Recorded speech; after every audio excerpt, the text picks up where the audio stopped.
Soc Eva i juntament amb Irina formem part del Departament d'Orientació de l'Escola Verge de la Salut. Vetllem pel correcte desenvolupament psicopedagògic de l'alumnat durant les diferents etapes evolutives. Ens preocupa no només la seva part acadèmica, sinó sobretot la seva part personal i sobretot social.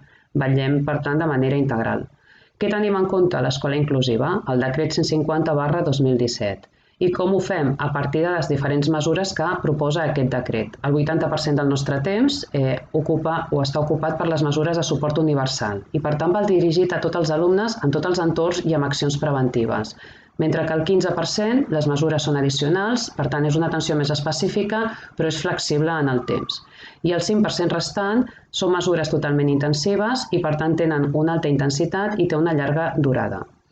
A tall d'exemple, he proposat 3 mesures del 80%. Una és l'atenció a la diversitat. Com a escola hem apostat per la codocència.